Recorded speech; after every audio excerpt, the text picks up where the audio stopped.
been feeling unhappy in a relationship? Not sure what's quite wrong? Or are you finding it too hard to get out of your head? You may be in a trauma bond.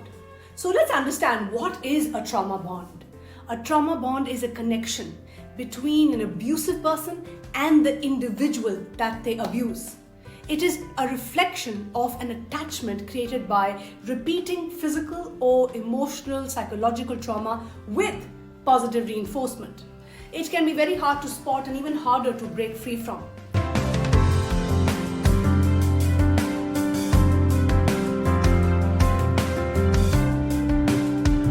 First, let's explore the 7 stages of trauma bond.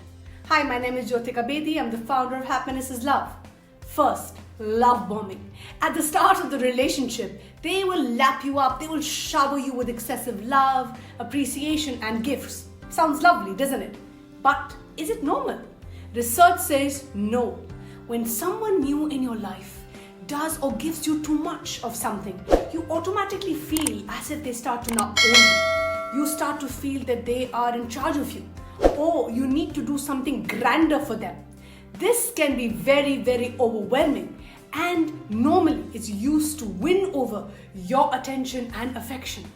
You might find yourself saying often, "Oh my God, they're too good to be true," which is possible because they probably are. This stage of the relationship won't last forever. Next, trust and dependency. They could start doing anything and everything to just earn your trust.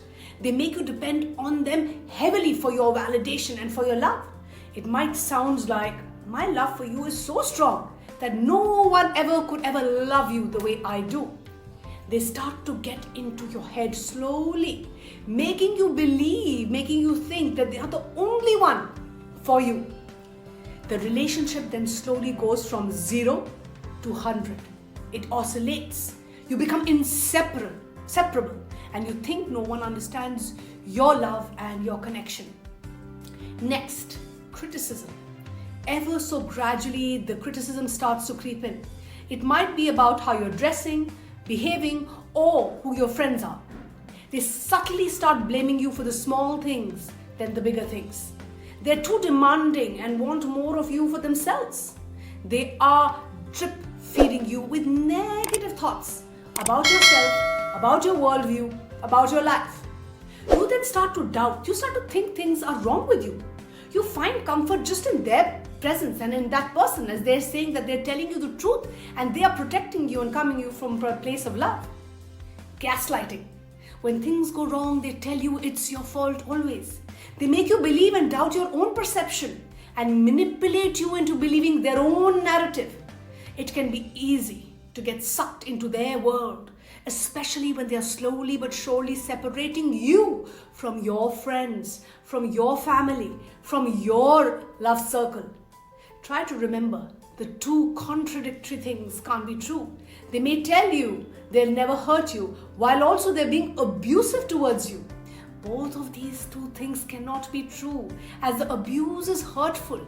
Therefore, they are continuously hurting you. Resigning to control.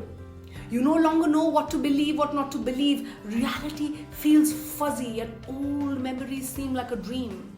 It can feel like you're taking a backseat in your own mind, that somebody else has taken control of your thoughts. Your only way of feeling good or okay is giving in to and doing things that they want, their way. It's easier to just say yes to them at every point.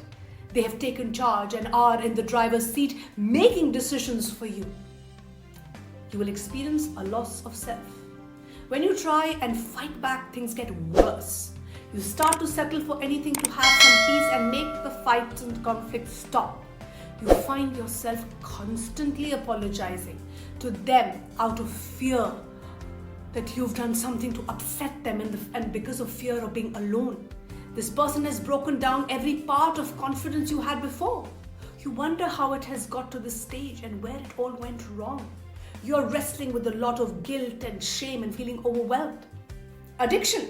You become addicted to the highs and lows as your body is on constant stress high and craves dopamine.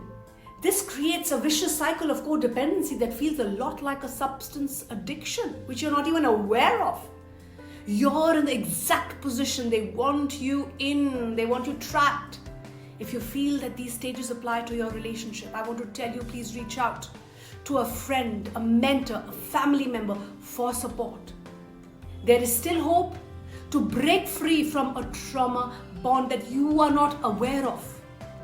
Through the following stages, you'll be able to heal from the inside out and become the person that you are destined to be. Stop the secret of stop self-blame. Whatever may have happened, the abuse is not your fault. Despite the things that happened to you and the things that they have told you, the abuse was not on you, it's not your responsibility. You may feel as if you're the one to blame, although that is just the control this person is still trying to have over your mind. Repeat after me right now. It is not my fault. What happened to me was not my fault. Healing is my responsibility. Start living in real time. Try to stop thinking about what could have happened. Start noticing instead the little things happening around you in the present moment. One very effective way to bring your attention to the present moment, because we're either living in the past or the future, is the 5, 4, 3, 2, 1 technique. It's called the grounding technique. It's very simple yet powerful. Like gradually attaching anchors to the boat, this method slowly pulls you back to the earth. First, take a moment to become mindful of your breath. Just a few deep breaths invites your body back into the present moment. Slowly, everything will start to feel better. 5 things you can see right now. 4 things you can touch right now. 3 things you can hear right now. 2 things that you can smell, and 1 thing that you can taste. I want you to do this grounding activity right now and see your attention come to the present moment. Start feeling your emotion. It starts by not ignoring or intellectualizing your feelings, but feeling your feelings, letting them out. You're acknowledging and working through the hurt and pain that you're feeling right now is going to help you grow. Write down your feelings. Writing can help build inner strength. It gives you clarity of thought. Remember, once you give yourself permission to feel your feelings, you will feel a sense of relief. Learn to grieve. Letting go is difficult and harder to do without honoring the reality that you are losing something valuable to you, so it's okay to grieve. You can grieve the future you had thought that you might have and the good times that you had together. It's okay to acknowledge the pain. Even though it may not have been a great relationship 100% of the time, it still is a loss, and it's very important to acknowledge the loss and grieve. Understanding the hook identity, what exactly you are losing. It may be a fantasy, a dream, or an illusion of who you thought this person truly was. Are you holding on to those old lies? Now is the time to let go of this idea that you had created that your needs will only be met by this person, or that your identity was only defined by this person. During this stage of healing, it's important to recognize the red flags, the abusive behaviors you may have missed. On the hindsight, it is a blessing in order to protect you for the future. I want you to now write down a list of bottom line behaviors for yourself. Determine what you need to do to change old patterns of behaviors that did not serve you. Focus on the lesson, focus on the learning, focus on your growth. This could be something like, I will take care of my own finances, or I will not argue with someone who is drunk, or I will not apologize for something that's not my fault. By setting yourself for these growth and these learning fields, it allows you to remain in charge. You can't change, fix, or control anyone else, but you can control your own energy field. Start planning for your future. Now it is the time to start making your new dreams without this person. Do more of what you love and makes you happy, guilt-free. If you're not sure what those things are, try lots of new activities and see what you like. This is your life, and you must start living it how you want it. This is the greatest gift that you will give yourself. If you're struggling, you're not alone. We at Happiness is Love are here for you. You can comment below to let us know what are your difficulties, what are your hardships that you're going through, and we are here and we care, and we promise you that we will be here to support you.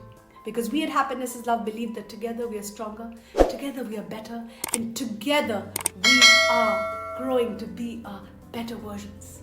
Stay tuned for more.